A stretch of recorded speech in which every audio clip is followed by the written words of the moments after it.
Merhaba hanımlar, Peri Örgü ve YouTube kanalıma hoş geldiniz. Ben Eriş Pembe. Biz örgücülerin bir sorusu vardır. Evde kalan iplerimizi, parça iplerimizi ne yapsak? Onunla ilgili bir model hazırladım sizin için. Modelim beyaz zemin üzerine renk renk yaptığınızda gayet güzel duracak bir model.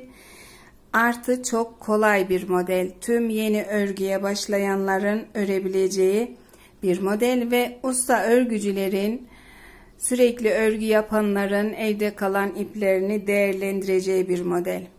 Modelimi renk renk olarak robadan bir ana renkle yelek başlayıp beyazla veya diğer hangi renginiz varsa birbirine giden iplerle koldan aşağıya uygulayabilirsiniz. Tüm bedene bu şekilde örebilirsiniz.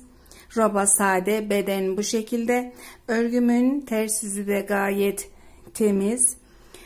Bu ipleri de renk renk olduğu takdirde bu sıralarda gayet kolay bağlayıp gizleyip temizleyebilirsiniz. Ve şık bir model. 3 parça örmek isterseniz 2 renk yapabilirsiniz veyahut 3 parçada da etek kısmına yine bu şekilde renk renk çalışabilirsiniz. Ben bu 3 parça denediğim yeleğimin lastiklerinde pirinç lastik ördüm. Bebek yeleklerinde, küçük yeleklerde pirinç lastiği biraz daha çok seviyorum. Modelimin 2 renkle de ters yüzü bu şekilde. Çok az minik minik ipler size yetecektir. Modelimi erkek bebeklere de gidecek bir model olduğu için mavi beyazla tarif edeceğim. Örgülerimizi kaldıralım. Karışmasın ekran.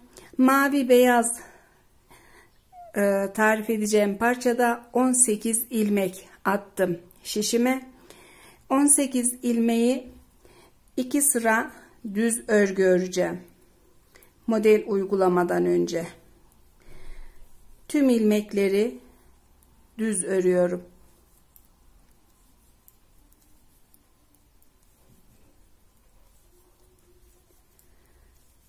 Ters yüzden de ters örüp daha sonra tarif edeceğim. Modelim bir ilmek ve katlarından oluşuyor. Birinci sıra modeli uyguladığım zaman ikinci sırada bir işlem daha yapıyorum. Bu lilayı ördükten sonra pembede bir işlem daha var. 2 tane model kurup tarif edeceğim size. Ters yüzdeyiz. Tüm ilmekleri modelden önce 2 sıra örgü olduğu için ters yüzde de tüm ilmekleri ters örüyoruz.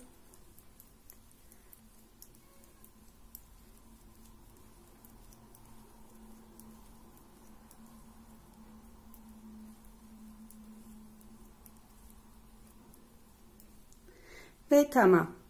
Modelden önce 2 tane düz sıramız var. Beyaz ipimi bağlayacağım şimdi.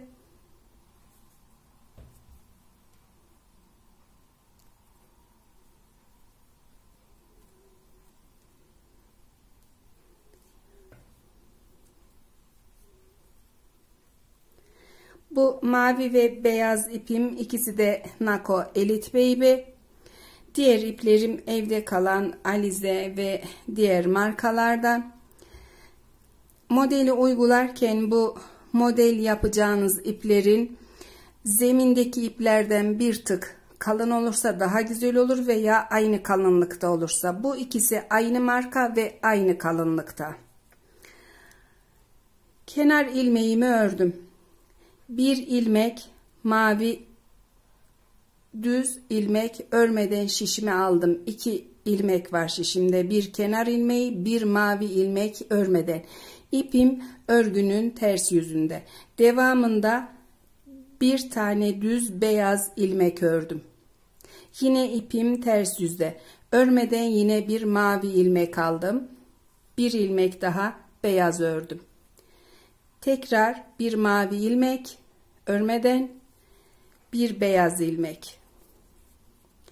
Yeniden bir mavi ilmek örmeden bir beyaz ilmek. Tekrar bir mavi ve bir beyaz ilmek. Sürekli ipiniz örgünün ters yüzünde olacak. Tekrar mavi ilmek ve beyaz ilmek. Mavi ilmek, beyaz ilmek, düz. Tekrar bir mavi ilmeği daha örmeden aldım. Beyaz ilmeği düz ördüm. Döndürüyorum örgümü. Kenar ilmeğimi ördüm. Beyaz ilmeğim var ikinci ilmek olarak. Beyaz ilmeğimi düz örüyorum. Mavi ilmeği yine örmeden alıyorum. İpim yine örgünün ters yüzünde. Tekrar beyaz ilmeği düz örüyorum ve mavi ilmeği örmeden alıyorum. Tekrar mavi ilmeği düz ördüm. Beyaz ilmeği düz ördüm.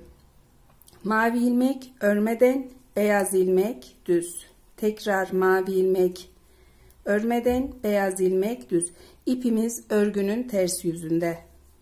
Tekrar düz ördüm beyaz ilmeği. Son kalan beyaz ilmek düz, mavi ilmek örmeden aldım.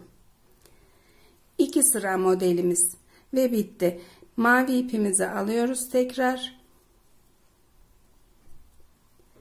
Kenar ilmeğimi örüyorum. Devamında tüm ilmeklerimi düz örüyorum.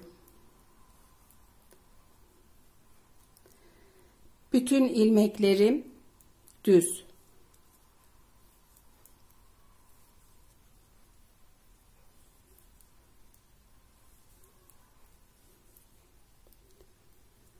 Mavi iple hepsini düz örerek devam ediyorum.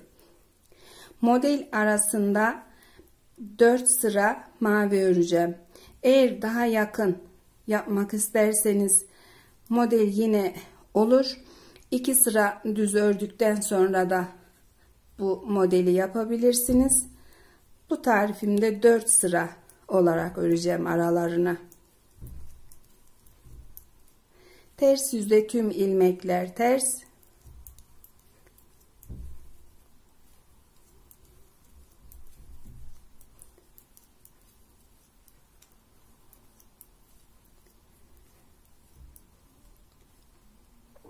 İki sıra daha mavim var. Onu da örüyorum hemen. Kesmeyeceğim bu arayı. Büyük bir parça başlamadım. Çabucak öreyim.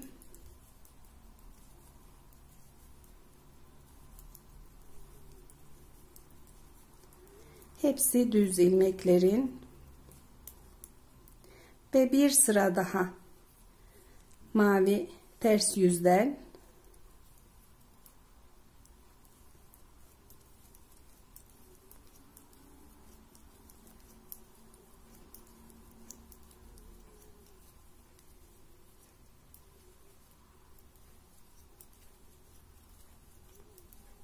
zemini beyaz da yapabilirsiniz. Mavi ile desen de uygulayabilirsiniz.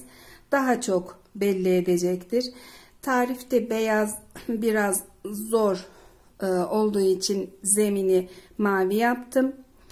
Şimdi yine model uygulayacağız. Bir önceki sırada kenar ilmeğinden sonra mavi ilmeği boş almıştım. Bu sırada kenar ilmeğinden sonra bir tane beyaz örüyorum. Kaysın istiyorum modeller. Şişimde 2 ilmek var. Kenar ilmeği ve düz olarak ördüğüm bir beyaz ilmek. Devamındaki mavi ilmeği örmeden aldım. Diğer ilmeği beyaz iple ördüm. İpiniz yine örgünün ters yüzünde. Devam ediyorum. Bir mavi örmeden alıyorum. Bir tane beyaz düz örüyorum. Bir mavi örmeden alıyorum. Bir beyaz düz örüyorum. Tekrar mavi örmeden aldım. Beyaz. Ve tekrar mavi ve beyaz. Son ilmeklerim bir mavi ve kenar ilmeğim.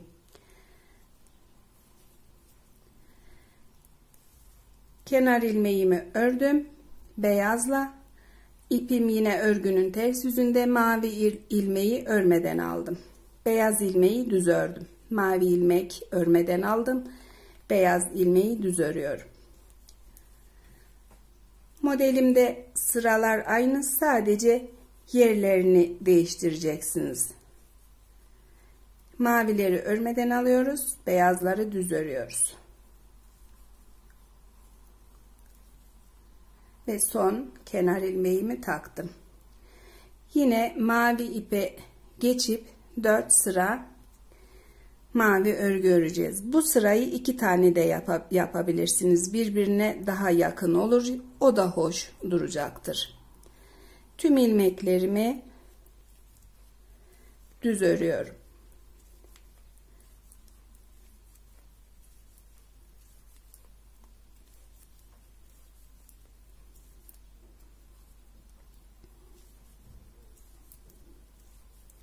Ters yüzden de ördüğüm zaman belli olacak. Ters yüzden de tüm ilmeklerimi ters devam ediyorum.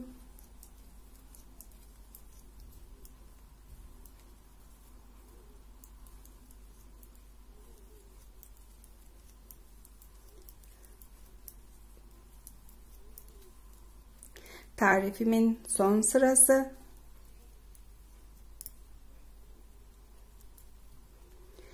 Ve mavi ipimizle de modelimiz bu şekilde. Diğer renklerimizle ve 2 renkle. Beni izlediğiniz için teşekkür ediyorum. Kolay gelsin hepinize. Kanalıma abone olmayı ve beğene basmayı unutmayın.